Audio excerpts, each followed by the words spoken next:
Q news అందించే అవకాశాన్ని సద్వినియోగం చేసుకోండి. సమస్య ఎక్కడున్నా నేనున్నానంటూ ధైర్యంగా ప్రశ్నిస్తూ రాజకీయాల పట్ల అవగాహన కలిగిన అనుభవం గల రంగారెడ్డి హైదరాబాద్ రిపోర్టర్లు కావాలను.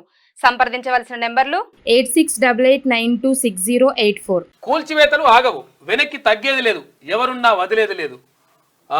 ఒత్తిళ్ళు వస్తాయని తెలుసు, పట్టించుకోం. సౌత్ జోన్లోనే కాదు, అంతటా చర్యలుంటాయి. చెరువులు, పార్కుల్ని కాపాడుకోవాలి. అక్రమ కూల్చివేతలకు ప్రజల్లో విశేష స్పందన.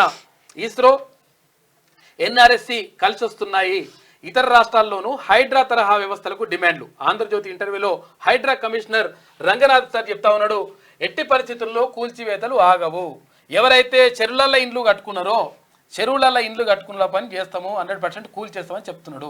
ఎందుకంటే నిజాంపేటలో ప్రగతి నగర్ దగ్గర చెరువులో 5 అంతస్తుల పెద్ద బంగ్లా కడితేనే కూల్చివేసిండు. తర్వాత ఎమ్మెల్యే దానం నాగేందర్ పైన కూడా కేసు ఏటుగా కేసు ఫైల్ అయింది. ఆయన గోడ కూల్చేసిండు మొత్తం. కాబట్టి ఎట్టి పరిస్థితుల్లో అంటే గతంలో అయినా అంటే వరంగల్ కమిషనర్ గా ఉండే అంతకుముందు నల్గొండ ఎస్పీగా ఉన్నారు. తర్వాత వరంగల్ కమిషనర్ ఆఫీసర్ ఉన్నప్పుడు ఎట్టి అక్కడ వరంగల్లో ఇక ఎవడన్నా కబ్జా పెట్టుడు, తర్వాత కథలు పెట్టుడు ఇవంతా ఉంటే మొత్తం చుచ్చుపడేది అనమాట. మంచి సిన్సియర్ ఆఫీసర్గా రంగనాథ్ సార్కి పేరున్నది.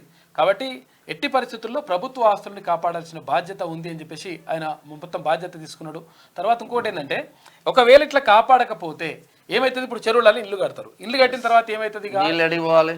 చెర్లలకు నీళ్ళు రావాల్సిన నీళ్ళు ఇళ్ళకి వస్తాయి కదా. చెర్లలో కట్టినప్పుడు ఏడికి వస్తాయి నీళ్ళు. కాబట్టి అప్పుడు కాళోజీ నారాయణరావు ఉంటారు కదా, కాళోజీ నారాయణరావు ఆయన అంటాడంట ఒకసారి, అయితే మణికొండలు ఇల్లు కట్టుకున్నాడు ఆయన. ఏది వరంగల్ మణికొండ ఉంది కదా, కట్టుకున్నాడు.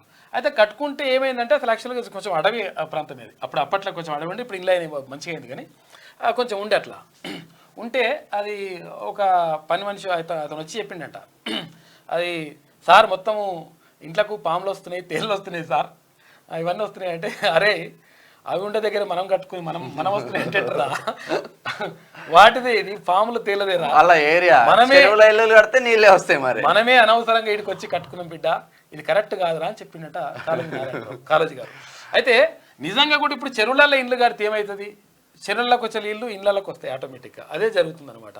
200 చెరువులని మొత్తం కథం చేసి పడేసిండ్రు గత ప్రభుత్వం కానీ, గతంలో ఉన్నటువంటి పాలకులు కానీ మొత్తం కథం చేసి పడేసిండ్రు. వాళ్ళు ఏం చేసిండ్రు, ఈ అధికారులు కూడా వీళ్ళకు వస్తాసు వలుక్కుంటా 4 పైసలు ఇస్తే కథం చేసుకుంటూ వచ్చేసిండ్రు అన్నీ కూడా. అదన్నీ కూడా కుదరదు. ఇప్పుడు అవన్నీ కూడా అక్రమంగా ఏవైతే కట్టడాలు జరిపినరో వాటన్నిటి పని చేస్తా అంటున్నారు రంగనాథ్ సార్.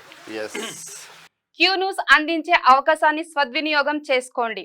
సమస్య ఎక్కడున్నా నేనున్నానంటూ ధైర్యంగా ప్రశ్నిస్తూ రాజకీయాల పట్ల అవగాహన కలిగిన అనుభవం గల రంగారెడ్డి హైదరాబాద్ రిపోర్టర్లు కావాలను. సంప్రదించవలసిన నెంబర్లు 8688926084.